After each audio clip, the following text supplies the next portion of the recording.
আশ্বিনের শারদপ্রাতে বীরেন্দ্রকৃষ্ণ ভরদের অনির্বচনীয় কণ্ঠস্বর রেডিওতে বেজে উঠলেই বাঙালির জীবনে সূচিত হয় মহালয়া। বাঙালির কাছে এই মহালয়া অন্যতম তাৎপর্য নিয়ে হাজির হয়। পিতৃপক্ষের অবসান ও দেবী পক্ষের সূচনা লগ্নটি মহালয়া হিসেবে চিহ্নিত। এই সন্ধিক্ষণ মানব জীবনের জন্য গুরুত্বপূর্ণ। মহালয়া অর্থাৎ মহান যে আলয়, এই কথাটির ব্যাখ্যা নানাভাবে করেছেন প্রাজ্ঞজনেরা। যেহেতু মহালয়া থেকে দেবী দুর্গার আবাহন মুহূর্তটি চিহ্নিত হয়ে যায়, তাই অনেকের মতে দেবী স্বয়ং হলেন এই আলয় বা আশ্রয়। আবার অন্য মতে এই মহান আলয় হল পিতৃপক্ষের অবসান চিহ্নিত করে এবং ঠিক এর পরদিন থেকে দেবী পক্ষের সূচনা হয়।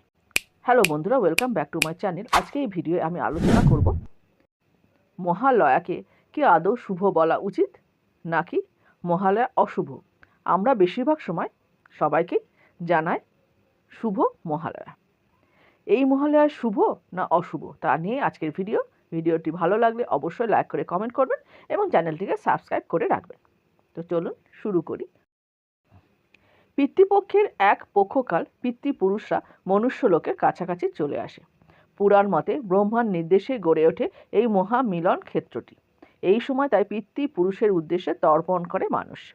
শাস্ত্র মতে হিন্দুদের অবশ্য পালনীয় যে পঞ্চ মহাযজ্ঞের বিধান রয়েছে, তার মধ্যে অন্যতম হল পিতৃযজ্ঞ অর্থাৎ তর্পণাদি।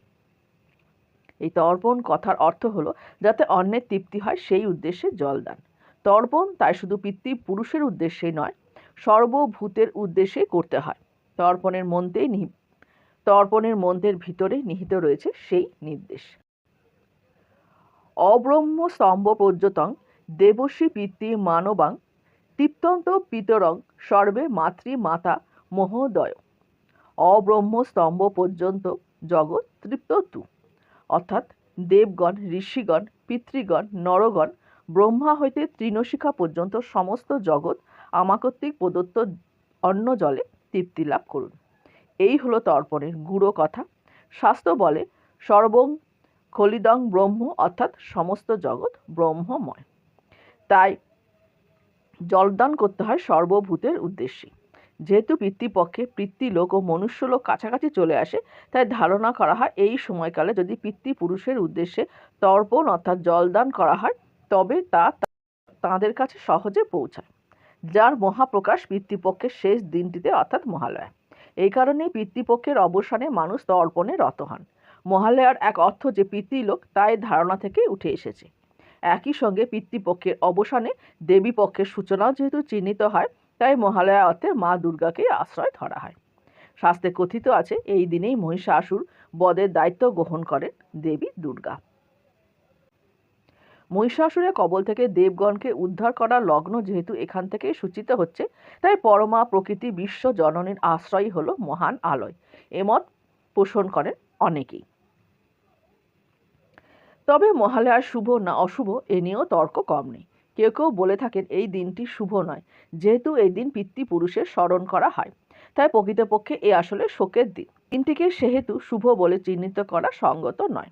মতান্তরে হিন্দু শাস্ত্রে যে কোনো শুভ কাজের সূচনাতে পিতৃপুরুষকে স্মরণ বা তর্পণ করা হয়। হিন্দু নিত্য পঞ্চ মহাযজ্ঞের অন্তর্গত, তাকে অশুভ বলাও বাঞ্ছনীয় নয়।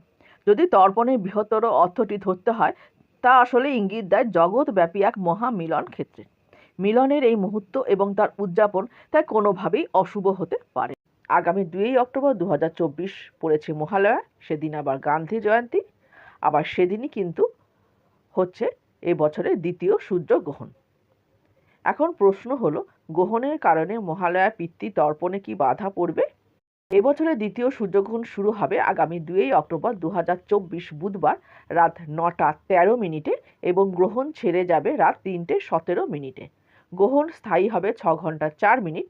যেহেতু মহালয়ার যাবতীয় পিতৃ তর্পণের আচার সকালেই সম্পূর্ণ হয়ে যাবে, তাই রাতের বেলা গ্রহণ লাগায় তার প্রভাব তর্পণের কাজে পড়বে না। সূর্যে যখন গ্রহণ লাগবে ভারতে তখন রাত, তাই আমাদের দেশ থেকে এই গ্রহণ দেখা যাবে না।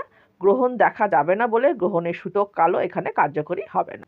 সূতককাল সাধারণত শুরু হয় গ্রহণ লাগার 12 ঘন্টা আগে থেকে এবং এই সূতককালে কোনো মাঙ্গলিক কাজ করা যায় না। সব মন্দিরে কপাটও বন্ধ থাকে। তবে আমাদের যেহেতু ভারত থেকে এই সূর্যগ্রহণ দেখা যাবে না, ফলে গ্রহণের যেমন কোনো বাধ্যবাধকতা নেই, তেমনি সূতককালেরও কোনো বাধ্যবাধকতা নেই। সেজন্য সকালে তর্পণ যেমন হওয়ার সেরকমই হবে। মহালয়া শুভ না অশুভ এ নিয়ে তর্ক কিন্তু চলতেই থাকবে। একদিকে দেখতে গেলে মহালয়া অশুভ, যেহেতু এখানে পূর্বপুরুষদের উদ্দেশ্যে শ্রাদ্ধা ক্রিয়াদি অনুষ্ঠিত হয়।